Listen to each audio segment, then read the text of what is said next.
사랑하는 성도 여러분, 우리 더운 여름철 특별히 건강 관리 잘 하시기 바랍니다. 요즘 같은 삼복더위에는 입맛이 없더라도 잘 챙겨 드시면 좋겠습니다. 어떤 분 그렇게 말하더라고요. 입맛이 없으면 밥맛으로 먹고 밥맛이 없으면 입맛으로 먹는다고. 우스갯소리지만은 우리가 잘 챙겨 먹고 또 적절하게 운동을 하면서 기력을 잘 보충해야 된다는 그런 말이 되겠습니다. 성도님들 중에서는 이 목회자들 건강 챙겨주시느라고 이 여름철 보양에 특별히 신경 써주시는 그런 분들이 있죠. 참 고맙게 생각합니다. 지난주 우리 점심 식사도 상당히 보양식 아니었습니까? 아무튼 무더위와 또 코로나가 다시 기승을 부리는 그 가운데 이 건강 관리에 우리가 특별히 소홀함이 없으면 좋겠습니다. 자, 그런데 우리가 건강 관리를 잘 해야 되겠지만 건강에 대해서 지나친 염려나 강박이 있어서는 곤란할 것입니다. 제가 늘 가는 이 산의 산자락에 보면 체력 단련장이 있습니다. 요즘은 뭐 지자체마다 워낙 잘 해놔가지고 헬스클럽을 따로 갈 이유가 없을 정도로 참 잘 해놓았죠. 거기서 자주 보는 어떤 노인분이 있습니다. 이 노인분은 체력 단련을 얼마나 열심히 하는지 제가 얼핏 볼 때는 한 70대 중반돼 보이는데 뭐 20대 저리 가라입니다. 얼마나 운동기구를 막 그게 운동기구가 한 7, 8개 있는데요. 그것을 뭐 죄다 다 합니다. 그리고 다른 사람 한 번 할 때 이 사람은 뭐 두세 번씩 그렇게 하는 분이죠. 뭐 엽기 같은 것도 막 번쩍번쩍 듭니다. 좀 뭐라 그럴까요? 이렇게 걱정이 될 정도로 너무 무리하시는 그런 할아버지신데 제가 이 엽기 같은 거 한 40kg 정도 되는 것 같아요. 저는 한 30개 하면은 뭐 좀 많이 했다고 보는데 이분은 막 60개, 70개 그것도 속도를 얼마나 빨리 내는지 좀 무서울 정도입니다. 한날은요 이분 그 지인이 지나가는데 이분한테 이렇게 하는 말이 정말 재밌었습니다. 이분이 운동하는 모습을 보고 깜짝 놀라서 그 노인분이 한다는 말이 그렇게 하지 마. 그렇게 하면 우리 나이에는 위험해. 그러다가 다 죽어. 제가 뭐 그 산에 갈 때마다 우리 집 사람이 좀 운동하는 거 절제하라고 이야기하는데요. 저는 뭐 가서 노는 수준입니다. 이 어르신에 비하면 얼마나 참 열심히 하는 노인분인지 모릅니다. 인상이 너무 깊어서 제가 여러분들에게 소개를 드리고 있죠. 근데 이 할아버지 왜 그렇게 하는가 그분이 물었을 때 한다는 말이 이렇게 안 하면 마음이 안 편하답니다. 이쯤 되면 이분은 건강에 대해서 상당히 강박을 갖고 있는 정도라고 볼 수 있겠죠. 사실 우리는 정도는 달라도요. 건강 염려증이 많이 있습니다. 건강에 대해서 강박증 같은 것이 조금씩은 다 있습니다. 조금만 아파도 나 암이 아닐까 뭐 이러는 분들이 있고요. 뭐 얼마나 보약을 잘 챙겨 드시는 그런 분들도 있을 수 있죠. 여러분 우리가 건강 관리를 잘 해야 되겠지만 이 강박으로 흘러서는 곤란하지 않을까 싶습니다. 우리가 진짜 문제가 뭔지를 봐야 될 것 같습니다. 우리의 진짜 문제는요. 몸과 마음이 균형을 잃은 것이 아닐까 싶습니다. 우리가 육체적인 건강, 거기에 비해서 이 영적인 건강이 너무 소홀히 취급받는 그런 모습이 아닐까 생각이 든다는 거죠. 육체적으로는 건강할지 몰라도 영적으로는 비실비실거리는 그런 수준에 있는데 이 상태를 간과해 버린다는 것입니다. 여러분 예를 들어 보면 이런 것입니다. 이 목회자가 영과 육이 균형을 잘 이루면 좋을 텐데 목회자가 운동을 너무 열심히 해서 이 몸짱인 어떤 목사님 보면 굉장히 몸짱인 분이 있습니다. 이 몸짱인데 영적인 훈련은 소홀히 해서 영광인 분이 있습니다. 영광이라는 것은 영적으로 꽝이라는 거죠.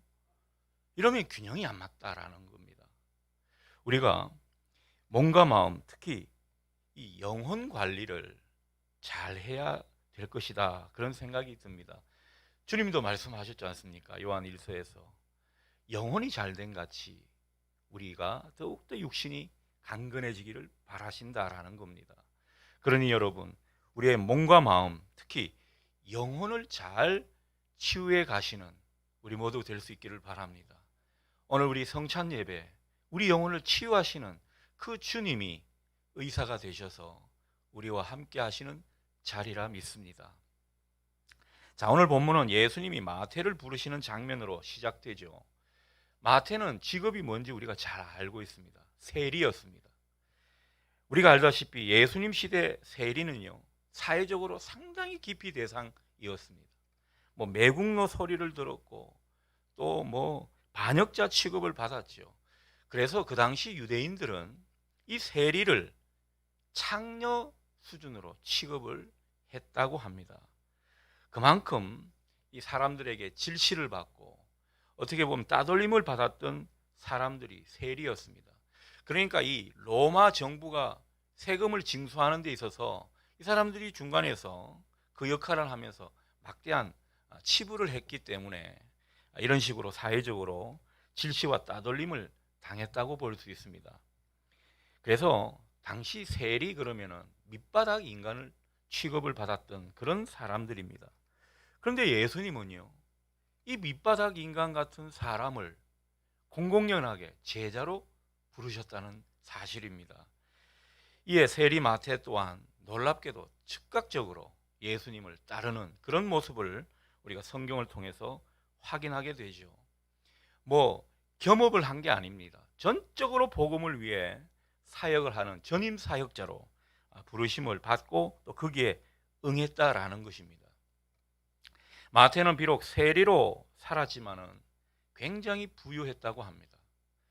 예수님 당시는 격동의 시대였죠. 그래서 보통 사람 같았으면 자기가 사람들한테 욕을 좀 먹더라도 잘 살면 그만이지. 내가 재산을 손에 쥐고 있고 권력도 가지고 있고 그래서 윤택하게 사는 것이 최선이지. 이렇게 생각했을 법합니다. 근데 세리 마태는요, 늘 자기 삶에 대해서 회의를 품었던 것 같습니다. 이렇게 살면 안 되는데 라는 그런 것 말입니다. 자, 그런 가운데 예수님께서 자기를 부르시고 나를 따르거라 이렇게 말씀하실 때 마태는 얼른 주님을 따랐습니다. 모든 것을 포기했다는 그런 뜻이 되겠죠. 그러고 보면 이 마태는 대단한 결정을 한 인물입니다. 여러분, 마태가 어떻게 이런 결정을 할 수 있었을까? 우리가 그런 것도 한번 생각해 보면 좋겠습니다. 자, 마태는 자기가 예수님의 제자가 된 것을 기념하고 자축하기 위해서 큰 잔치를 벌였죠. 10절이 그 내용입니다. 그곳에 예수님과 다른 제자들이 초대되어 왔습니다. 그리고 많은 세리와 죄인들, 여기서 죄인들이라는 것은 창기들을 의미합니다. 그런 창기들도 잔치에 함께 참석을 했습니다. 자, 그러니까 사회적으로 무시당하고 따돌림당하고 질시를 받고 환영받지 못하는 그런 사람들이 죄다 모인 곳이라고 할 수 있겠습니다. 그곳에 예수님이 그들과 함께 하셨다는 거죠. 예수님이 그냥 구석에 잠시 왔다 가셨겠습니까? 오늘 장면을 묵상하고 상상해 보면 예수님이 이 잔치를 얼마나 즐기셨는지 우리가 유추할 수가 있습니다. 예수님도 먹고 마시고 참 그 잔치를 즐기시는 그런 모습이었다라는 겁니다. 자, 이렇게 되니까 호시탐탐 예수님을 노리고 예수님을 잡아뜨리고자 했던 사람들이 있었죠. 오늘 나오는 바리새인들입니다. 가만히 있질 않았겠습니다. 그냥 잘 됐다 싶고 아주 기회를 제대로 잡았다 싶었을 겁니다. 그래서 이 잔치를 끝내고 나오는 제자들을 불러가지고 따지고 묻습니다. 어떻게 너희 선생은 그런 더러운 죄인들과 함께 먹고 마실 수 있는가? 아니, 랍비라고 하시는 분이 왜 그런 밑바닥 인간들과 함께 웃고 떠들면서 추태를 보이는가? 이런 시비를 제자들에게 걸었다고 볼 수 있겠습니다. 사실 11절에서 바리새인들이 따지는 것도 어느 정도 일리는 있습니다. 여러분, 요즘에도 이 존경받는 목사님이라고 하는 분이 뭐 사채업자나 조폭이나 또 뭐 요즘은 뭐 창녀들이라고 하는 분들이 잘 없습니다만은 그런 분들이라고 할 수 있는 사람들과 어울려서 식사 교제를 하고 뭐 웃고 떠들고 이런 장면을 누가 봤다고 치십시다. 얼마나 추문이 되겠습니까? 그러니까 예수님께서 이렇게 한다는 것은 상당히 위험 부담을 안고 어떻게 보면 이런 장면을 보여주신 것이라고 볼 수 있겠습니다. 예수님은 이런 위험에도 불구하고 사람들이 왜곡하고 얼마든지 가짜 뉴스를 양산할 수 있는 그런 상황에서도 밑바닥 인간들과 함께 어울리면서 식사 교제를 하고 계시더라는 거죠. 문제는 예수님께서 이런 하류 인간들과 함께 늘 가까이 지내셨는데 당시 명망 있는 사람들, 지도층 인사들과는 별로 교제를 하지 않으셨다는 것입니다. 그러니까 사람들이 더 불만을 가지겠지요. 얼마나 화가 치밀어 오르는지 모릅니다. 바리새인들은 굉장히 성과 속이 분명한 사람들이거든요. 이렇게 속된 사람들과 자기들이 도저히 어울릴 수가 없다고 생각했는데 어떻게 하늘에서 왔다고 하는 분이 이렇게 속된 사람들과 어울릴 수 있는가? 그렇게 생각하니까 화딱지가 막 엄청 났을 겁니다. 자, 그렇다면 예수님은 왜 당시 지도층 인사, 정말 네로라는 명망 있는 사람들과는 어울리지 않고 이렇게 사람들이 경멸하고 기피하는 그런 사람들과 어울렸을까? 그 사람들과 함께 이렇게 식사 교제를 하셨을까? 우리가 그런 생각도 해보게 됩니다. 자, 예수님과 함께 식사하면서 어울렸던 사람들, 좀 다른 각도로 보면요, 그 사회에서 구조적 모순 가운데 어떻게 보면 정죄를 당하고 또 사람들한테 멸시천대를 받는 사람일지도 모릅니다. 그리고 사람들의 멸시천대를 받아서 얼마나 상처투성이로 살아가던 사람들인지 모릅니다. 예수님은 이렇게 상처가 많은 그들에게 다가가셨습니다. 그들은 마치 자석에 끌리듯 예수님께 몰려들었습니다. 사실 이들이 예수님을 그렇게 자석처럼 따랐던 데는 다른 이유가 아닙니다. 뭐 그 당시 사람들은, 보통 사람들은 자기를 막 정죄하고 나쁜 인간으로 멸시해버리고 사람 취급하지 않는데 예수님은 그렇지 않았다라는 것입니다. 얼마나 자기들을 인격적으로 대우해 주셨는지, 얼마나 자기들을 하나님의 자녀로 그들을 받아주셨는지 그런 것을 느낄 수가 있었습니다. 예수님은 그렇죠. 한 영혼을 귀하게 여기셨고 모든 사람들 가운데 하나님의 형상을 보신 분이기 때문에 얼마든지 주님은 그렇게 대했을 겁니다. 마태도 마찬가지죠. 이 마태는 세리로 살면서 자기 딴에는 참 좋은 삶을 꿈꾸었을 겁니다. 그런데 인생이 그렇죠. 자기 바램과는 영 딴판으로 흐르는 것이 인생입니다. 반역자 소리 들으면서 얼마나 죄책감이 들고 또 자존감도 바닥에 떨어졌는지 모릅니다. 아무리 윤택한 삶을 살아도 정신적으로 이렇게 어둡고 짓눌리는 그런 삶을 사는 데는 행복을 느낄 수가 없었습니다. 그래서 이 세리 마태 주위에는 사람이 별로 없었습니다. 교류하는 사람이 겨우 이런 세상에서 따돌림을 받던 이런 사람들 뿐이었습니다. 그래서 이 세리 마태는 그런 모든 것을 그대로 받아들이며 살았는지도 모릅니다. 사람들이 자기를 냉대하고 질시하고 하찮게 여겨도 당연한 거지 뭐. 내가 뭐 이런 직업으로 살고 있으니까 어쩔 수가 없지 뭐. 이렇게 체념하고 살았을 겁니다. 그런데 예수님을 만나니까 이게 다 뒤집어지기 시작한다는 것이죠. 자기같이 형편없고 하찮은 인간, 그리고 따지고 보면 자기도 죄를 많이 지었거든요. 그 죄 많은 인간을 예수님은 뭐 이러근저런 따지지도 않고 그냥 다 받아주시는 겁니다. 마치 이야기를 할 때마다 전폭적으로 자기를 지지해 주시는 분인 것처럼 그렇게 느껴지게 되었다라는 거죠. 자기는 하나님과 뭔가 반대의 길로 가고 있었는데 그런 자기에게 하나님이 꿈을 막 심어주십니다. 하늘나라 비전을 심어주시는 거죠. 얼마나 흥분이 됐겠습니까? 예수님은 정말 하나님과 원수지간에 있었던 자기를 용납해 주시고 인정해 주시고 하늘나라 비전까지 심어주시니 얼마나 이 예수님에게서 받아들여지는 체험을 했는지 모릅니다.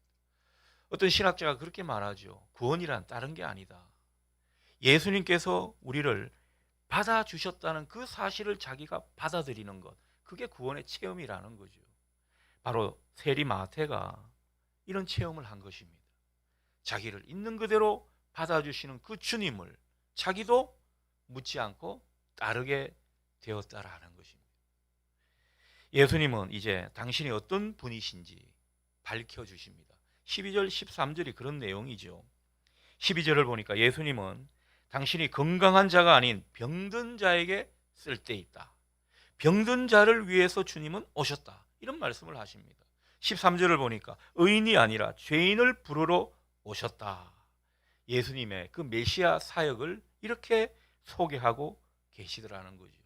이걸 통해서 우리는 예수님을 어떤 분이라고 정의할 수 있겠습니까? 예수님은 우리를 고치러 오시는 분이십니다. 예수님은 우리를 치유하시러 오신 분이시라는 거죠. 그래서 예수님은 우리를 치료하시는 의사라고 할 수 있겠습니다. 예수님은 의사라는 거죠. 이 강력한 이미지를 여러분 늘 마음에 새기고 신앙생활 할 수 있기를 바랍니다. 그런데 예수님이 어떤 사람과 함께 하셨습니까? 예수님이 부르시고 함께 하시고 함께 식사한 사람들은요, 다 자기를 죄인으로 인정한 사람들입니다. 자기를 병든 자로 생각하고 주님을 자기 영혼의 의사로 그렇게 모시면서 그 주님을 간절히 필요로 한 사람들이 주님 곁에 있었던 사람들입니다. 주님은 직업을 묻지 않습니다. 주님은 지위 고하를 막론하지 않습니다. 주님을 필요로 하느냐, 주님 앞에 내가 죄인이고 내가 병자임을 시인하고 주님을 원하는가, 이것을 보시더라는 거죠. 그래서 주님을 간절히 필요로 하는 사람이 주님 곁에 있었다는 것을 우리가 볼 수가 있습니다. 사람들이 멸시천대하는 그 세리 장기등은 예수님의 친구였습니다. 예수님이 그들과 함께 해주셨기 때문에 친구가 된 것이죠. 자기 있는 그대로를 솔직히 인정하고 예수님께 도움을 구하고 예수님께 은혜를 구하고 구원의 주님으로 모시면서 주님과 함께 하려 했기 때문에 주님은 기꺼이 그들과 함께 하신 것입니다. 여러분, 이 사실이 중요합니다. 우리가 예수를 어떻게 믿어 가느냐, 오늘 이 장면에서 우리가 분명히 교훈을 얻게 됩니다. 하지만 반대로 주님은 스스로 의롭다고 여기면서 내 영혼은 건강하다, 나는 별 문제 없다, 내 신앙은 괜찮다 스스로 우기면서 예수님을 필요로 하지 않았던 그 바리새인들과 같은 지도자들과는 함께 하시지 않았습니다. 예수님 당시 그 명망 있는 사람들이 이 예수님과 교제를 제대로 하지 않은 까닭이 바로 이것입니다. 예수님이 그들을 피한 것이 아니라 그들이 예수님을 필요로 하지 않았다라는 거죠. 예수님을 자기를 치료하시는 의사로 보지 않았다라는 것입니다.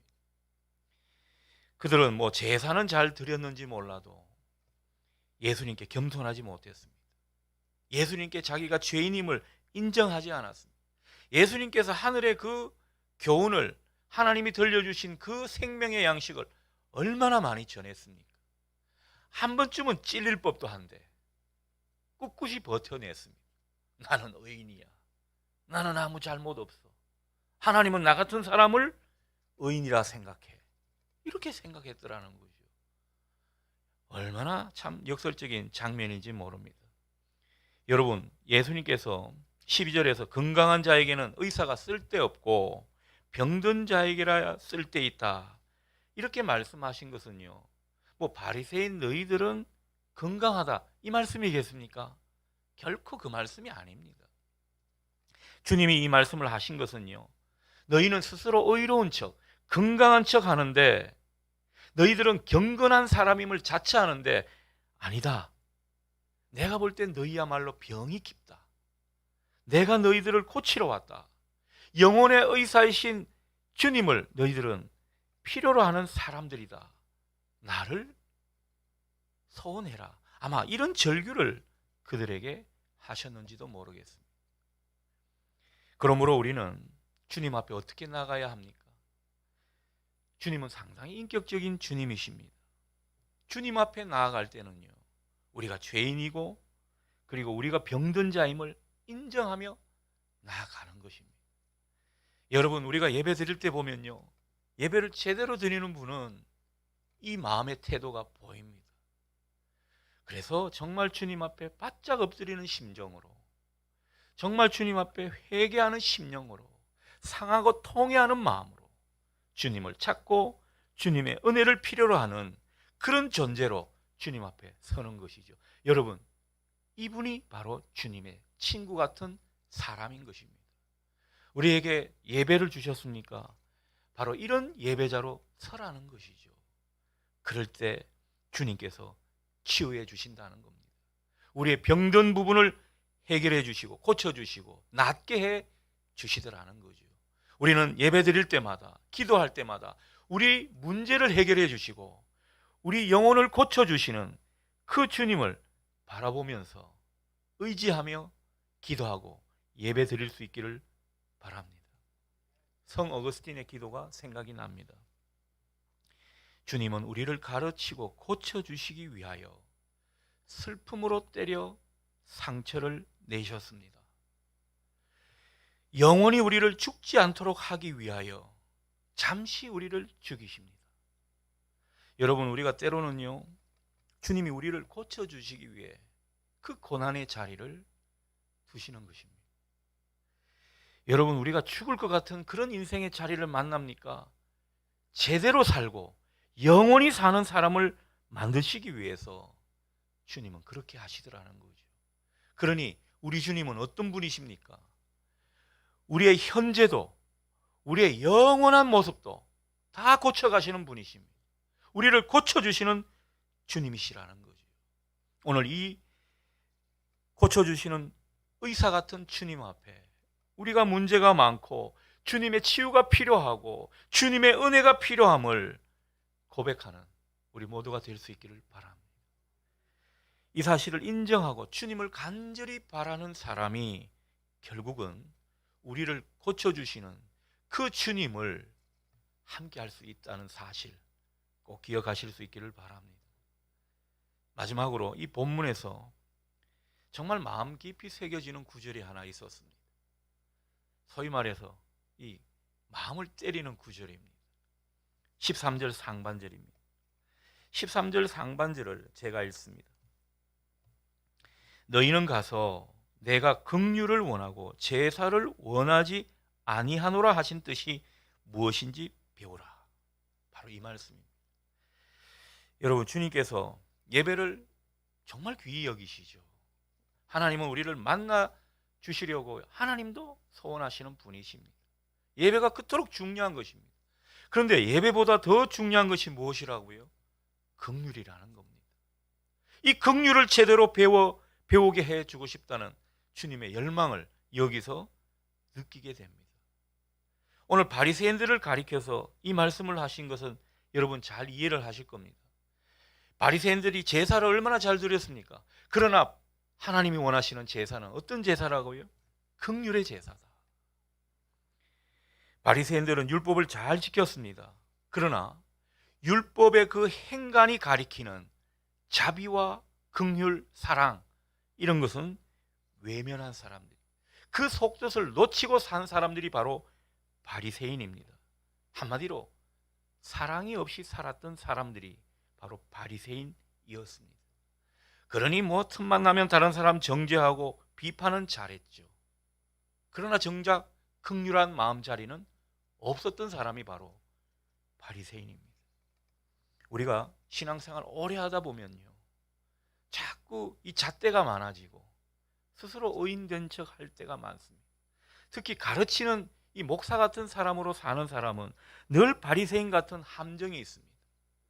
그럴 때마다 우리 자신을 돌아보는 하나의 바로미터는 무엇입니까? 내가 정말 주님의 긍휼한 마음으로 살고 있는가? 바로 그것입니다. 하나님이 원하시는 제사는 긍휼의 제사입니다. 우리는 사랑이 부족한 사람으로 사는 것이 당연한 사람들이 아닙니다. 우리는 어떨 때 보면 사랑이 없는 사람처럼 행세할 때도 있습니다. 그러니 우리의 많고 많은 문제 중에 가장 고질적인 병폐가 바로 이 문제가 아닐까 싶습니다. 그래서 마음을 때린 것 같아요. 여러분, 우리의 문제는 정말 사랑이 턱없이 부족하다는 사실, 그게 있지 않을까 싶습니다. 여러분, 우리가 주님께 배워야 할 것은 긍휼한 마음입니다. 자비의 손길입니다. 사랑의 그 삶의 자리인 것이죠. 우리가 예수를 믿는다고 하면서 다른 사람을 긍휼한 마음으로 보지 않는다, 예수님을 제대로 모시고 사는 사람이 아닐지도 모릅니다. 그러니 오늘 이 말씀처럼 우리가 다른 사람을 긍휼한 눈으로 바라볼 줄 아는 그런 사람 되기를 주님 앞에 소원하시면 좋겠습니다. 다른 사람의 아픔과 힘든 그 삶의 자리, 다른 사람의 눈물이 보이는 그런 우리가 되도록 해달라고 기도하시는 이 밤이 되기를 바랍니다. 여러분, 오늘 성찬 예배를 우리에게 주신 것은 다른 이유가 아닙니다. 하나님의 긍휼하심을 풍성히 덧입고 우리가 긍휼을 베푸는 자로 살아가라고 오늘 성찬 예배로 이 거룩한 식탁으로 우리를 초대하셨습니다. 그러니 긍휼을 베푸는 자로 살아가겠다고 다짐하는 저와 여러분 되면 좋겠습니다. 주님의 그 큰 사랑이 오늘 먼저 우리의 그 상처난 가슴, 병든 우리의 마음을 치유해 주시고, 그래서 주님께 치유의 그 은총을 받은 우리가 다른 사람도 치유할 수 있는, 다른 사람에게도 그 사랑을 보일 수 있는 그런 상처 입은 치유자로 더욱 나아갈 수 있기를 주님의 이름으로 기원합니다. 아멘. 기도하십시다.